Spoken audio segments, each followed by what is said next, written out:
Hello friends, welcome to my YouTube channel. YouTube চ্যানেলে আজকে তোমাদের সামনে একটা গুরুত্বপূর্ণ ভিডিও শেয়ার করব। সেই ভিডিওটি হলো class 7 English subject chapter parts of speech. এই পার্টস অফ স্পিচ কিন্তু ক্লাস 7-এ যারা পড়ো তাদের কিন্তু সিলেবাসে আছে। তাই আমি বলবো যে যারা সেকেন্ড সাবজেক্টিভ পরীক্ষা দিচ্ছ ক্লাস 7-এ, তাদের কিন্তু পরীক্ষা প্রায় শেষ। তারপরেই কিন্তু আমাদের গ্রামার পার্টটা নিয়ে লাগতে হবে।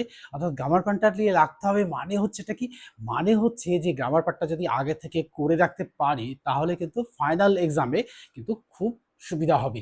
তাই আমি বলবো আমাদের পুজো কিন্তু খুব সামনে, অর্থাৎ আমরা যারা হিন্দু ধর্মের মানুষ তারা তো আছি, আর তার সাথে সাথে আমার সব ধর্মের মানুষরা কিন্তু এই উৎসবটাকে সবাই পালন করে এবং সবাই কিন্তু এতে উৎসাহী হয় এবং এতে যোগদান করে। তাই আমি বলবো যে এই পুজো শেষ হওয়ার মানে শুরু হওয়ার আগেই, পুজো শুরু হওয়ার আগে কিন্তু আমরা এই চ্যাপ্টারটাকে শেষ করে রাখবো, তাহলে কিন্তু আমাদের ফাইনাল পরীক্ষায় গিয়ে খুব সুবিধা হবে। তাই আমি তোমাদের সাথে আজকে শেয়ার করব যে পার্টস অফ পেজ। আমি এখানে লিখেছি one video in parts of page 2025 class 7 chapter English grammar part 1 parts of page. At first will learn what are parts of page. এই পার্টস অফ পেজ আগে লিখবো, যে 1 নম্বর কোশ্চেন লিখবো what, WHAT, what, ARER, PARTS, parts of SPEECH, parts of speech. এই parts of স্পিচটা কাকে বলে? তাহলে দেখো লিখবো যে ওয়ার্ডস are generally, WWORDS, words R GENERALLY,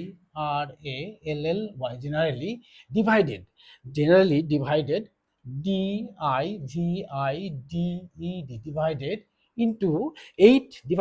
into 8 parts in TO2EIGHT, 8 parts PAR বা 8 ক্লাসেস লিখি, হ্যাঁ সবচেয়ে ভালো হবে।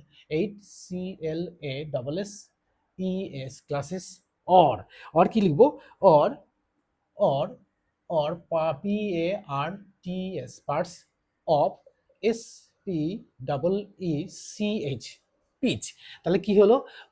What are parts of pitch according to words, অর্থাৎ words are generally divided into 8 classes or parts of pitch।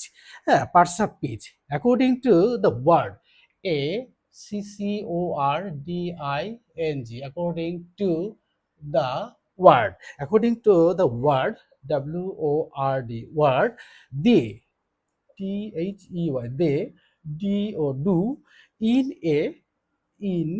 a, SENTENT,